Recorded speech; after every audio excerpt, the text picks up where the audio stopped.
ओम श्री बांके बिहारी महाराज की जय। श्री डोंगरे जी महाराज की जय। ओम विघ्नेश्वराय वरदाय सुरप्रियाय लंबोदराय सकलाय जगद्विताय नागाननाय श्रुतियज्ञविभूषिताय गौरीसुताय गणनाथ नमो नमस्ते। श्री गम गणपते नमो नमः। ओम मनोजवं मारुततुल्यवेगं जितेन्द्रियं बुद्धिमतां वरिष्ठं वातात्मजं वानरयूथमुख्यं श्रीरामदूतं शरणं प्रपद्ये। श्री हनुमान जी महाराज की जय। श्री रामचंद्र भगवान की जय। ओम श्री गायत्री मात की जय। श्री सोमनाथ महादेव की जय। ओम श्री भारत माता की जय। वंदे वेद मातरम। ओम नमो भगवते वासुदेवाय। भागवत भगवान जी महाराज की जय। सौनु करो कल्याण हे दयाळु प्रभु, सौनु करो कल्याण। नर नारी पशु पक्षीनी साथे जीव जंतुनु तमाम सौनु करो कल्याण। आज 24મી સપ્ટેમ્બર અને આજે આસો સુદ ત્રીજ છે। ત્રીજની વૃદ્ધિ છે। આજે ત્રીજ, આવતીકાલે પણ ત્રીજ છે, બુધવાર છે। આજની કથા આપણે શ્રી કૃષ્ણ ભગવાનને સરસ રીતે સંભળાવીએ। શ્રદ્ધાસુમન સાથે આપણી કથા સાંભળે છે એવા ભાવવંદના સાથે ગોપીઓને વિયોગ થયો છે। એને અભિમાન આવ્યું કે શ્રી કૃષ્ણ મારા વગર એને ચાલે જ નહીં। એ પ્રકારનો દરેક ગોપીઓને એક પ્રકારનો એક વિયોગ, એને અભિમાન આવ્યું છે। એટલે શ્રી કૃષ્ણ ભગવાન એના અભિમાનને ટાળવા માટે અંતર ધ્યાન થયા છે। અને અંતર ધ્યાન થયા એટલે ક્યાંય કૃષ્ણ મળે નહીં। બધા જ કૃષ્ણને ગોતે છે કે કાનુડો ક્યાંય ગયો, દ્વારકાધીશ ક્યાંય ગયા। અને હવે તો ગોપીઓ સ્તુતિ કરે છે। મહાપુરુષો જેને ગોપી ગીત કહે છે। ગોપી ગીત એક વિયોગનું ગીત છે। જબ વધે વ્રજે આપ જન્મથી નિત વસે જહી નાથ સાથ શ્રી પ્રગટ હો પ્રિય શોધતા બધે તમે વિશે ધરિયા પ્રાણ આ અમે। આપ પ્રગટ થયા ત્યારથી આ વ્રજ ભૂમિનો મહિમા ખૂબ જ વધી ગયો છે। ભગવાનને વ્રજ બહુ પ્રિય છે। વૈકુંઠે કરતા વ્રજનો મહિમા વધ્યો। કુંઠ એટલે બુદ્ધિ, વિગતા કુંઠા ઇતિ વૈકુંઠ। નિષ્કામ બુદ્ધિમાં જે પ્રકટ થાય એનું નામ છે વૈકુંઠ। રાસલીલામાં આ ગોપીથી વિયોગ થયો છે કૃષ્ણ ભગવાનનો, એટલે ગોપી ગીત ચાલુ થયું છે એના વિયોગમાં ને વિયોગમાં। ગોપી ત્યારે એમ કહે છે ગોપી ગીતમાં કે અમે સર્વમાં તમને શોધીએ છીએ, અમે તમારા માટે જીવીએ છીએ।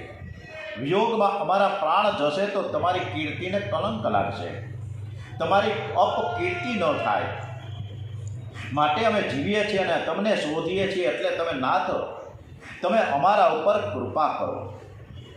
રાસલીલામાં સંન્યાસીની ગોપી છે। ગોપીનો પ્રેમ સંન્યાસ છે। તમારા માટે અમે બધું જ છોડ્યું છે। શ્રી કૃષ્ણનું કીર્તન કરતા ગોપીઓ રડવા લાગી છે।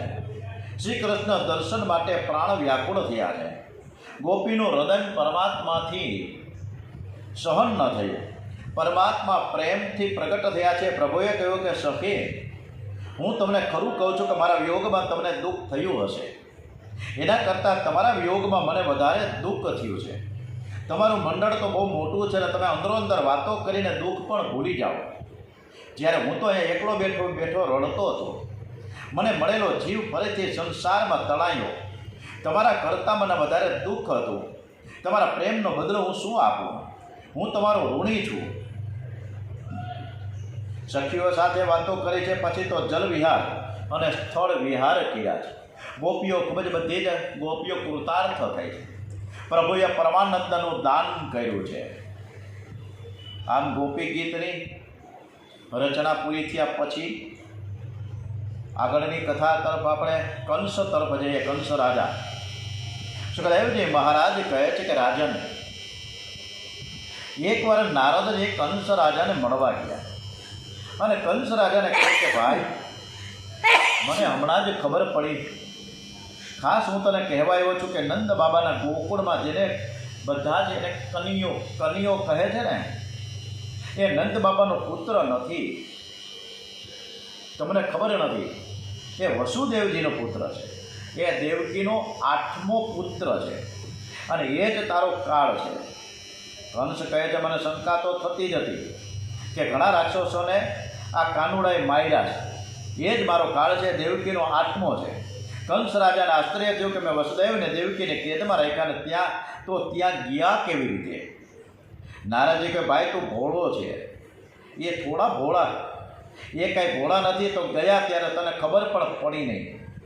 કંસ રાજાને થયો કે મને દગો કર્યો અને પોતાનો દીકરો ત્યાં મૂકી આવ્યા. કંસને ક્રોધ આવ્યો. કંસ વસુદેવજીને મારવા તૈયાર થયો છે. નારદજીને જેમ સળગાવતા આવડે છે ને, એમ સરસ રીતે ઓલવતા પણ આવડે છે. અને અત્યારે આપણામાંથી ઘણા લોકોને સળગાવતા આવડે પણ પછી ઠારતા ન આવડે અને પછી માથાકૂટના પાર ન રહે. આવું બધું થાય છે. એટલે કોઈને જીવનમાં બહુ દખલગીરી ન કરવી. જેના કુટુંબમાં જે કાંઈ બનાવ બનતા હોય એ તમારે બહુ હોય તો શાંતિથી જોયા કરો. પણ કદાચ બહુ મન થાય તો શાંતિથી પ્રભુનું સ્મરણ કરીને, ધ્યાન કરીને એના કુટુંબનું એની વ્યવસ્થા છે, આપણા કુટુંબની આપણી વ્યવસ્થા છે. એટલે આપણે કોઈના કુટુંબમાં મગજમારી જાજી કરવી નહીં, નકર એ મગજમારી આપણા ઘરમાં આવી જાય. આ બાજુ કંસ ગભરાયો છે. કંસ રાજાએ વસુદેવ દેવકીજીને ફરીથી બેડીમાં નાખ્યા. વિચાર કરવા લાગ્યા છે કે મારે શ્રી કૃષ્ણને મારવો કેમ. અને એ સમયે કંસ રાજાને મળવા માટે મોટા મોટા પહેલવાનો આવ્યા. કંસ રાજા તે સમજાવે છે કે તમે ગભરાતો નહીં, એ બાળક તમને શું મારી શકવાનો હતો. તમે એને મથુરામાં બોલાવો, તેનો હાથ પકડીને અખાડામાં લઈ જાય છે. 1000 હાથીઓનું બળ હું ધરાવું છું, મારું વજન એનાથી સહન થશે નહીં. એને હું માટીમાં રગદોણીશ અને માટીની સાથે માટી બનાવી દઉં. કુસ્તી રમતા હતા અને આવું થયું એમ જાહેરાત કરીશું, તમારી કીર્તિ થશે. કંસના ગોર મહારાજ આવ્યા છે. કંસને સમજાવે કે 5 દિવસનો એક ધનુષ્ય પણ છે, ધનુષ્ય યજ્ઞ કરો તો બરાબર તમારું કામ પરિપૂર્ણ થાય. યજમાનનો શત્રુ મરે છે, યજમાનનું આયુષ્ય વધે, પણ યજ્ઞમાં કોઈ વિઘ્ન આવી જાય ને યજ્ઞ અધૂરું રહે તો યજમાનનો નાશ થાય. પણ આપણને શું વિઘ્ન આવવાનું? તમે તો બહુ જ બળવાન છો. આ બધા જ તમારા સાથીદારો, તમને સહાયકો છે. અમે બધા જ તમને સાચવી લઈશું. તમે શત્રુને મારવા યજ્ઞ કરો. કંસ રાજાને આ ઉપાય ઠીક લાગ્યો. કંસ રાજાએ હુકમ કર્યો કે યજ્ઞની તૈયારી થવા લાગી છે. કંસ વિચાર કરે કે યજ્ઞના દર્શન કરવા માટે હું નંદ બાબાને આમંત્રણ આપીશ. નંદ કૃષ્ણને લઈને મથુરા આવશે, પછી મારા હાથીને મદિરાપાન કરાવીને કૃષ્ણ ઉપર છોડીશ. હાથી પગ તળે તેને કચડી નાખશે. છતાં કૃષ્ણ જો કદાચ જીવી જાય તો પહેલવાનો એને મારશે. કંસ રાજાએ ષડયંત્ર રચ્યું છે, છતાં કૃષ્ણ કદાચ ષડયંત્ર રચ્યું યજ્ઞના દર્શન કરવા નંદ બાબાને આમંત્રણ આપવું છે. કંસ વિચાર કરે, આમંત્રણ આપવા માટે કોને મોકલું? વયોવૃદ્ધ અક્રૂરજી એને યાદ આવ્યા છે. અક્રૂર ખૂબ જ ઠરેલ બુદ્ધિના છે, વયોવૃદ્ધ છે, વિશ્વાસઘાત નહીં જ કરે. એને વિચાર કર્યું. કંસે અક્રૂરજીને ઘેર જઈને કહ્યું, કાકા, મારું એક ખાસ કામ તમારે કરવાનું છે. અત્યારે નારદજી આવ્યા હતા અને કહી ગયા કે વસુદેવે દગો કર્યો છે. નંદ બાબા ગોકુળમાં જેનો કનિયો કહે છે એ જ મારો કાળ છે, પણ હું એને કપટ કરીને મારીશ. શત્રુને મારવા માટે મારે યજ્ઞ કરવો છે. આવતીકાલે મારો રથ લઈને તમારે નંદ બાબાને આમંત્રણ આપવા માટે ગોકુળ જવાનું છે. યજ્ઞના દર્શન કરવા માટે તેઓ વધારે. નંદ બાબાને ખાતરી થાય કે રાજાનો પ્રેમ છે, એટલે તમે છે ને મારો સરસ મજાનો સોનાનો રથ લઈ જાજો. નંદજી ભલે ગાડામાં બેસીને આવે, પણ બાળકોને મારા રથમાં બેસાડીને લઈ આવજો. પછી હાથી નીચે એને કચડી નાખો. મારા પહેરવાનો એને મારશે. આ કાળને મારવા માટે આ કપટ કર્યું છે. આવડું મોટું રાજ છે. સુંદર સુંદર રાણીઓ છે, છતાં હું સુખ ભોગવી શકતો નથી. મને કાળની બહુ લાગે છે. જે કંસનું થિંકિંગ છે ને કે આવડું મોટું રાજ્ય છે, સરસ મજાની સુંદર રાણીઓ છે, છતાં પણ સુખ નથી, શાંતિ નથી. આપણા બધાને, મારે તમારા બધાને આવું જ પ્રશ્ન છે.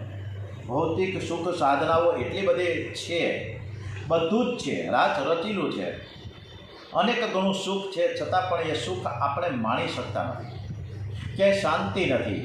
અને આપણે અશાંતિની દુનિયામાં ક્યાં ખોવાઈ ગયા ખબર નથી. હવે તમારે ગોકુળ જવાનું છે ફાઇનલ, પર તમારે કોઈને કંઈ કહેવાનું નથી. તમે અને હું બે જ જણા જાણીએ. અક્રોજે વિચાર કર્યો કે પાછા કંસ અક્રોજે એમ કહે કે ભાઈ મેં આ યોજના કરી છે એ કાકા બરાબર છે કે નહીં, તમને શું લાગે છે? ત્યારે અક્રૂરજીએ એને કહ્યું કે વિચાર કરવું, તમારી યોજનાનો જે તમે વિચાર કર્યો એ બરાબર કર્યો છે. વિચાર કરવો એ માનવના હાથમાં છે, પરંતુ પ્રારબ્ધમાં હોય. બહુ સરસ મજાનું ડોંગરેજી મહારાજે વાત કરી છે કે વિચાર કરવો એ મનુષ્યની હાથની વાત છે, વિચાર કરાય, પરંતુ પ્રારબ્ધમાં હોય અને પરમાત્માની કૃપા હોય તો જ મનુષ્યના વિચારો સફળ થાય છે. બાકી તો અનેક અને અનેક પ્રકારના વિચારો આવે છે, કાંઈ બધા વિચારો થોડા સફળ થાય. આપણે એમાં એક્સરસાઇઝ કરવી પડે, મહેનત કરવી પડે, પરસેવો પાડે, અને એમાં પ્રભુની ઈચ્છા હોય અને પાછા વિધાતા આપણી તરફેણમાં હોય તો દરેક કાર્ય સફળ થાય. બાકી કાર્ય સફળ થાય નહીં, ગમે એટલી મહેનત કરો છતાંય હતા ન્યાન રહે. શ્રી કૃષ્ણ છે કંસના કાળ છે, કંસને જીવવાની બહુ ઈચ્છા, છતાં શ્રી કૃષ્ણને પોતાના કાળને સામેથી બોલાવે છે. જાણે મરવાની ઈચ્છા કેમ મોટા ભાગે થઈ ગઈ હોય કંસને, બહુ જીવવાની ઈચ્છા પણ રાખવી નહીં. 70 વર્ષના ઘણા વયોવૃદ્ધ હોય અને પછી એમ કે હવે થાકી ગયા, હવે તો ભગવાન ઉપાડી દે તો સારું, આવું ઘણા કહે. પણ એમાં આપણા હાથની વાત નથી. એ તો મોત જ્યારે આવે ત્યારે ઉપર જવાય, અને ઘણાને વગર આમંત્રણ મોત આવી જાય ત્યારે માણસ ટપકી જાય, ખબર જ નથી. કથા સાંભળ્યા પછી એક જ ઈચ્છા રાખવી કે હવે હું ભગવાનનો થયો છું, મેં પાપ હવે છોડી દીધું છે, મારે હવે સતત ભક્તિ કરવી છે. ભગવાન જ્યારે બોલાવે ત્યારે જવા તૈયાર છું. સાવધાન થઈને ભક્તિ કરે છે તેને કાળની બીક લાગતી નથી. સમય થાય ત્યારે જીવ કાળને ભૂલાવે છે, જીવ કાળને ભૂલાવે છે. ઓલા ટીઆરપી કે ઓલો અગ્નિકાંડ થયો હતો ને રાજકોટમાં ગેમ ઝોનમાં, ત્યારે ઘણાએ ઘરે લઈ ગયા હતા કે ચાલો ભાઈ નથી જવું છે, તો એ બચી ગયા. કારણ કે જે લોકો ગયા છે એને કાળ બોલાવતા હતા એટલે ગયા. એટલે આવું થાય, ઘણું નિમિત્ત માત્ર હોય છે. ઘણાને આ રીતના કાળ બોલાવે છે. ન જવું હોય તો પણ માણસ ઘરમાંથી નીકળે બહાર અને રોડ ઉપર હજી તો પહોંચ્યો હોય, 2 જ મિનિટ થઈ હોય તો કાળવા ચોકમાં માર કરતી ગાડી આવીને ઉલાડી નાખે. પણ જે માણસને બહુ જ જવાની ઈચ્છા છે અને પછી એમ થાય કે ના હવે અત્યારે જવું નથી, હાઈ જાવ, બચી જાય. તો આવું થાય છે આપણા જીવનમાં. એટલે મહાપુરુષો કથા વર્ણન કરે છે. શું કથા વર્ણન થાય છે? કે મોત ક્યારે ટપકે ને મોત ક્યારે આવે, મોત ક્યારે સામેથી આમંત્રણ આપણને આપે ખબર નથી. આપણા સુખદેવજી મહારાજના પિતાશ્રી વ્યાસજી અને એનો એક અનન્ય ભક્ત શિષ્ય, અને એનું નામ હતું દાસ. એ દાસ સેવા ખૂબ કરતો ગુરુજી. હવે એક દિવસ વ્યાસજીની સમક્ષ આવીને પગે લાગ્યો અને દાસે કીધું કે ભગવાન, તમે મારું મરણ ક્યારે થાય એ તમે જોઈ લ્યો ને. એટલે વ્યાસજીએ કીધું કાંઈ જોવાનું હોય નહીં, તું શાંતિ રાખ, આપણે મરણ ક્યારે છે એ કોઈને પૂછવું નહીં, મોત ક્યારે આવે છે એ ક્યાંય જાણવાનું કોશિશ કરવી નહીં. એના કરતાં તું પ્રભુ સ્મરણ કરશ ને મારી સેવા કરે છે બરાબર છે, ક્યારે આવું પૂછવું જ નહીં. કારણ કે માણસ છે ને ક્ષરણે મરે છે, મૃત્યુ માથે છે યાદ રાખીને તે પાપ છોડી દે અને તું અત્યારે ભક્તિ કર્યો છે એમાં વધારો કર. ક્યારે મરણ થશે એનો વિચાર કોઈ દિવસ કરવો નહીં અને જાણવા માટે પ્રયત્ન પણ કરવો નહીં. ત્યારે દાસે કહ્યું કે વ્યાસજી મહારાજ, ખરેખર મારે જાણવું છે, તમે મને કહો ને. આત્મદેવને પણ ઓલા મહાત્માને કીધા જ કરે કે મારે સંતતિ નથી, તમે દીકરાનો મારે ત્યાં એક દીકરો થાય એવું તમે કોઈ પણ હિસાબે કરો. મારા ભાગ્યમાં નથી તો તમારા ભાગ્યમાંથી કાઢી નાખો. આવા કારણ વગરના આપણે દરેકને આજીજી કરીએ છીએ, હઠાગ્રહ કરીએ છીએ અને પરિણામ પછી બહુ જ ખરાબ આવે છે. વ્યાસજી કે ભાઈ આવા જાણવાથી તને કોઈ લાભ નથી, તને નુકસાન થશે. એના કરતાં જે સ્થિતિમાં તું અત્યારે છે એ સ્થિતિમાં તું સંતોષમાં. દાસે કહ્યું કે લાભ થાય કે નુકસાન થાય મારે કાંઈ જોવું નથી, મને તમે ખરેખર બતાવો મારું મૃત્યુ ક્યારે થશે.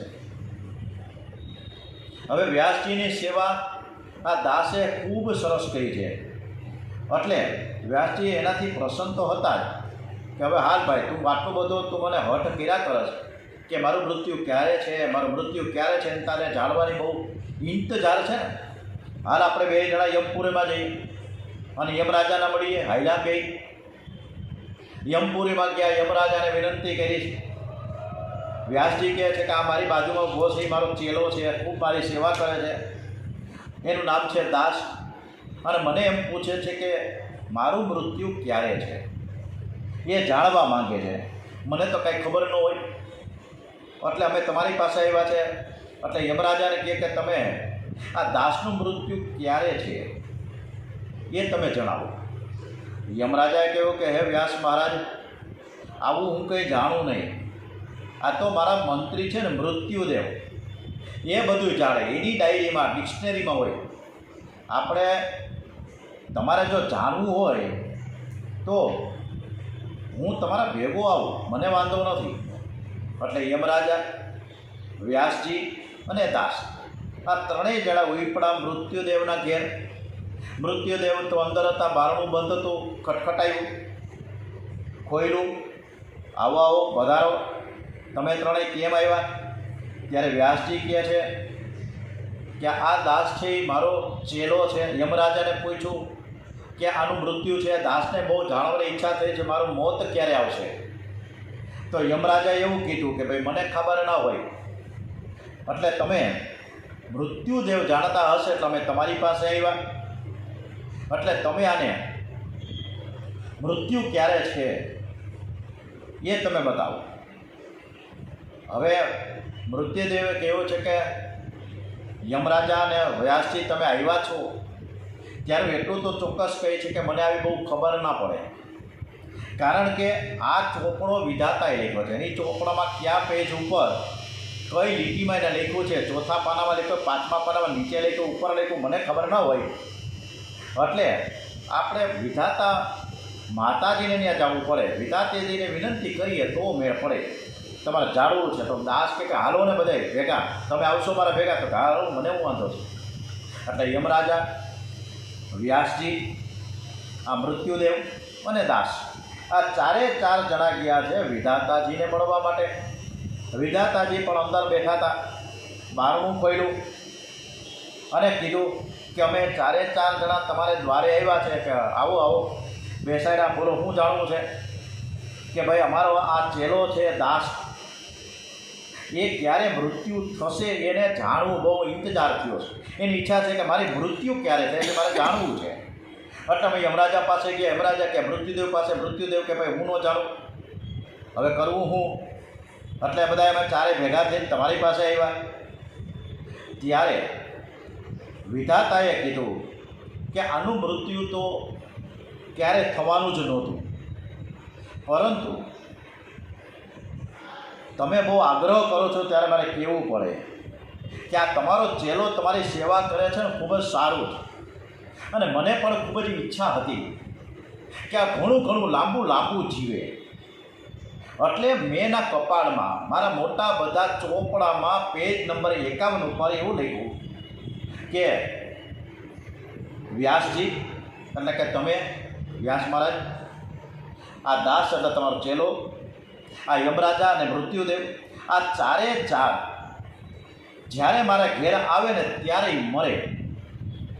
મને તો એમ જ હતું કે આ ચારે ખૂબ દિવસ ભેગા થઈને મારા ઘરે તો આવવાના નથી, એટલે કદાચ એનું મૃત્યુ ખૂબ જ મૃત્યુ આવશે જ નહીં, બહુ જ લાંબુ જીવશે. પણ આજની તારીખમાં આ જ ક્ષણે આ જ મિનિટે તમે ચારે ચાર અત્યારે મારા ઘરે પધાર્યા છો, એટલે હવે આ ભાઈ હમણાં ટપકી જવાનો છે. બસ પૂરું. જય ભગવાન. સમય થાય ત્યારે જીવ છે ને કાળને બોલાવે છે. કંસનું આયુષ્ય પૂરું થયું છે. અક્રૂરજીએ કહ્યું કે વિચાર તો માનવ ભલે કરે, પણ પ્રારબ્ધ અનુકૂળ હોય તો જ વિચાર સફળ થાય.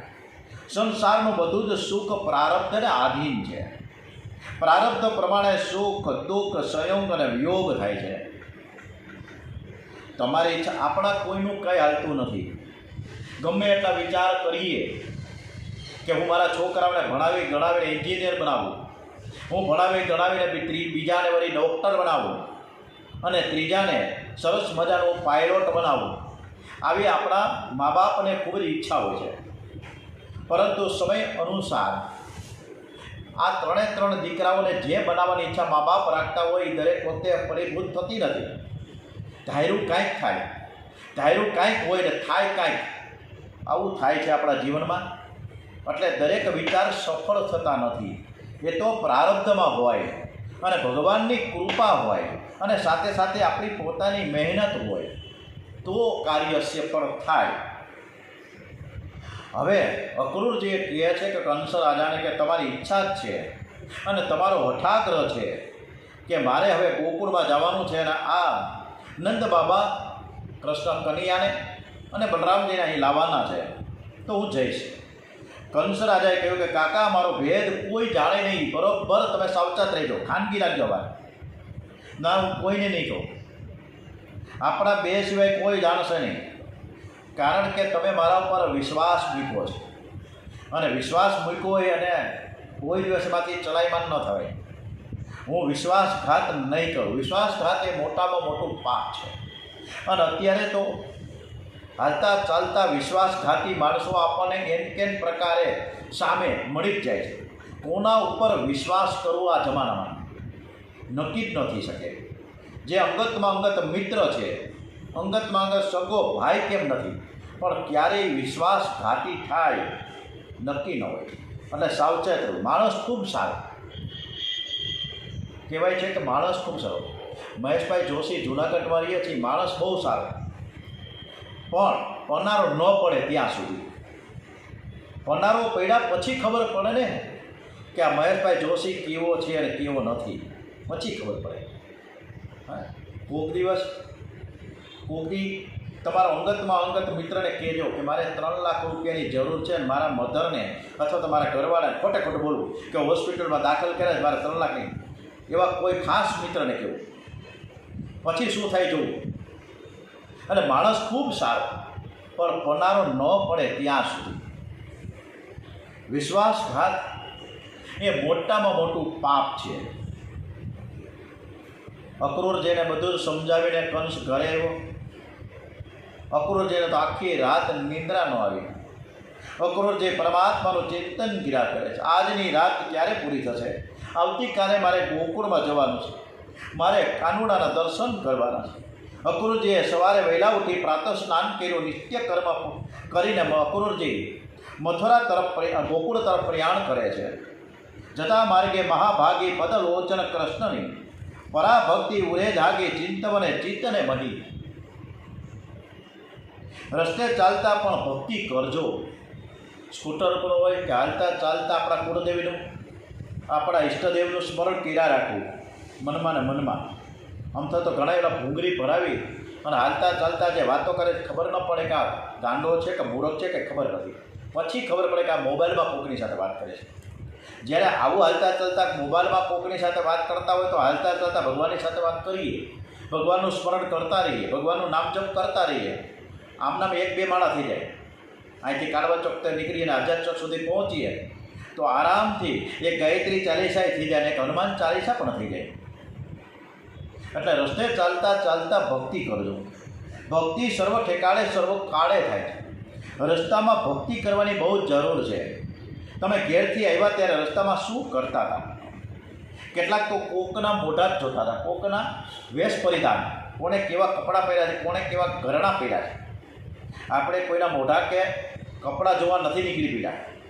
અક્રૂર જે રસ્તામાં પવિત્ર વિચાર કરતા જાય છે, આજે અમારા ભાગ્યનો ઉદય થયો છે. આજે હું પરમાત્મા દ્વારિકાધીશના દર્શન કરવા જાય છે. પરમાત્મા શ્રી કૃષ્ણ કાનુડા લાલાના દર્શન કરવા જાઉં છું. મેં પૂર્વ જન્મમાં કોઈ મારે મોટો યજ્ઞ કર્યો હશે, કોઈ એવો મોટું બધું પુણ્ય કામ કર્યા હશે, કોઈ કદાચ સંતની સેવા કરી હશે, કદાચ કોઈ ગરીબને પ્રેમથી બાજુમાં બેસાડીને આસનિયા નાખીને જમાડ્યા હશે. ત્યારે આજે મારા પુણ્યનો ઉદય થયો છે.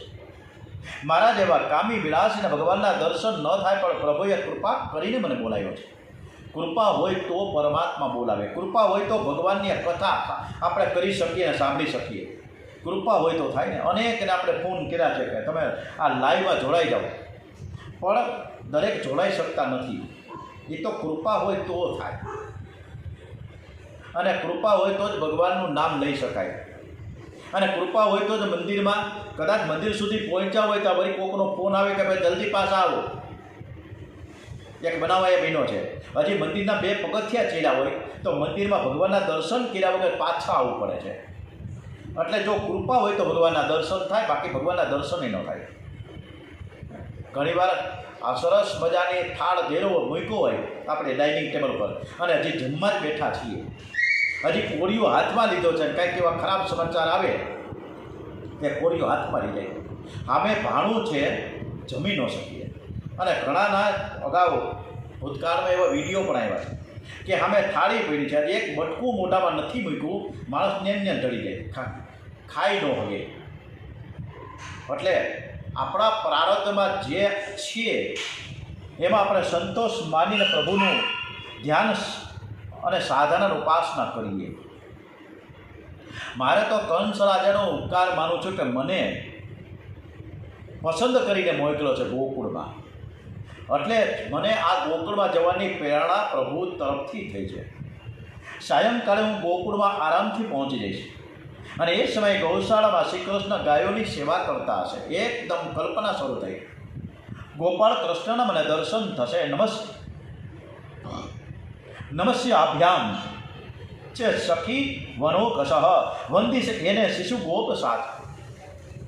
મારી તો એવી ઈચ્છા છે કે શ્રી કૃષ્ણને વંદન કરતા પહેલાં રસ્તામાં જે ગોવાળી અને મિત્રો છે ને, ભાઈબંધો છે ને, એના દોસ્તાર હોય ને, એને હું વંદન પહેલાં કરીશ. કારણ એ મારા કરતાં પણ શ્રેષ્ઠ છે. કારણ કે રોજ ઉઠીને કાનુડાની સાથે રમે છે, પરમાત્માની સાથે રમે છે. હું ગોવાળોને વંદન કરીશ, અને પછી બલરામજીને પણ વંદન કરીશ. મારા શ્રી કૃષ્ણને વંદન કરીને કહીશ કે હું તમારો છું. હું સાષ્ટાંગ વંદન કરું ને ત્યારે ઠાકોરજી મને જુએ તો સારું. અક્રૂર જે રસ્તામાં ચાલ્યા જાય છે, પણ પરમાત્માના વિચારમાં એવા તન્મય થયા કે મનથી ગોકુળમાં પહોંચી ગયા છે. ગોપાલ કૃષ્ણના દર્શન થયા છે. આજે અનુષ્ઠાન ઘણાએ ચાલે છે, નોરતા ચાલે છે. આજે 3જું નોરતું છે. ઘણાએ માળા કરતા હશે, હું કરું છું. માળા કોકોરામાં કરતા હોય, ઓમ ભૂર્ભુવઃ સ્વાહા તત્સવિતુર્વરેણ્યં ભર્ગો દેવસ્ય, કાં તો નીંદર આવી જાય, માણસ ઊંઘી જાય માળા કરતાં કરતાં. અથવા તો ઓમ નમઃ શિવાય, ઓમ નમઃ શિવાય, ઓમ નમઃ શિવાય માળા કરતા હોય, વિચાર ક્યાંય ભાગે, મન ક્યાંય જાય, માળા ફરતી હોય હાથમાં, ખબર ન પડે કે આપણે ક્યાં છીએ. હોય પૂજામાં, પણ ખરેખર પૂજામાં આપણું મન જ નથી. આવી રીતે અક્રૂરજીનું પણ એવું નથી થયું.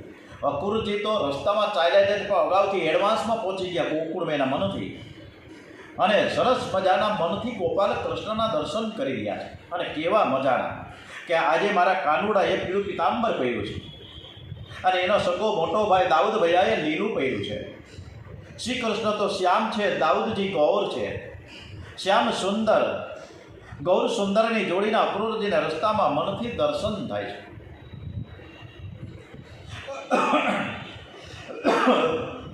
અક્રૂર જે વિચાર કરે છે કે ભગવાનને વંદન કરે ત્યારે ભગવાન પ્રેમથી મને જોશે, મારા માથા ઉપર હાથ પધરાવશે. આવો વિચાર જે મનમાં અક્રૂરજીને આવ્યો છે કે પોતાનો જ હાથ એને પોતાના માથા ઉપર મૂકી દીધો. એને ખબર નથી કે હું જ મારા માથા ઉપર હાથ મૂકી રહ્યો છું. મારી બુદ્ધિ સુધરી ગઈ છે એવી કલ્પના શરૂ થઈ. આજે હું કૃતાર્થ થઈ ગયો છું. અંગાંગ ભેટી ઉભતા કૃતાંજલિ, અક્રૂર કાકા કઈ બોધશે હરી, થશે તદા સાર્થક આ જીવ્યું જગે, છે જન્મ તે ધીક હરી ત્યાં ન આદરે. મને તેવું લાગે કે મને બહુ પ્રેમ કરે છે. હું જરાય લાયક નથી, પણ ઉંમરથી હું મોટો છું, હું વયોવૃદ્ધ છું, એમના પિતા વસુદેવજીનો મિત્ર છું, અને તેથી મારું નામ લઈને નહીં બોલાવે, પરંતુ મને કાકા કહીને બોલાવશે.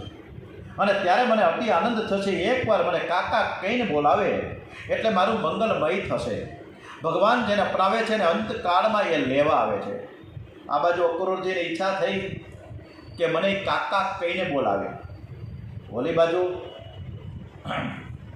ઉદ્ધવજીને પણ સરસ મજાની વિચાર આવ્યો કે સુરભાદેવી અને ઉદ્ધવજી અંદરો અંદર વાતો કરી રહ્યા કે દ્વારિકાધીશ આપણા ઘરે પધારે, આપણી ઝૂંપડીએ પધારે, અને પધારશે ત્યારે મને કાકા કહીને સંબોધન કરશે.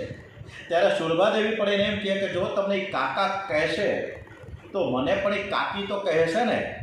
આમ અંદરો અંદર જે વાતો કરતા હતા ને કૃષ્ણ પરમાત્મા ત્યાં પધાર્યા અને નોક કર્યું, ખખડાવ્યું દ્વાર, અને સામે દ્વારિકાધીશ. કૃષ્ણ કનૈયાલાલ કી જય. અક્રૂરજીની હજી ઘણી ઘણી વાતો છે, હજી ગોકુળમાં પહોંચ્યા નથી. આવતીકાલે આપણે ગોકુળમાં અક્રૂરજીને પહોંચાડી દઈએ. ત્યાં સુધી થોડેક આપણે કથાનો અત્યારે વિરામ આપીએ. ઓમ શ્રી કૃષ્ણ કનૈયાલાલ કી જય. આમ નામ ધીમે ધીમે વાત હજી તો શરૂ કરીએ ભાગવત કથા, તો અડધી કલાક કે 30-35 મિનિટ ક્યારે થઈ જાય ખબર નથી પડતી. હા, આપણો સમય પૂરો થવો આવ્યો છે.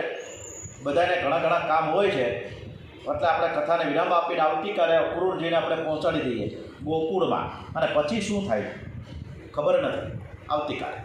ઓમ શ્રી કૃષ્ણ કનૈયાલાલ કી જય, બાલકૃષ્ણ લાલ કી જય, દ્વારિકાધીશ કી જય. ઓમ શ્રી ડોંગરેજી મહારાજ કી જય, શ્રી સુખદેવજી મહારાજ કી જય. ઓમ શ્રી સોમનાથ મહાદેવ કી જય. ઓમ નમો ભગવતે વાસુદેવાય. શ્રી ભાગવત ભગવાનજી મહારાજ કી જય. ઓમ શ્રી ભાગવત ભગવાનજી મહારાજ કી જય. ઓમ નમઃ પાર્વતી પતે. હર હર હર મહાદેવ હર.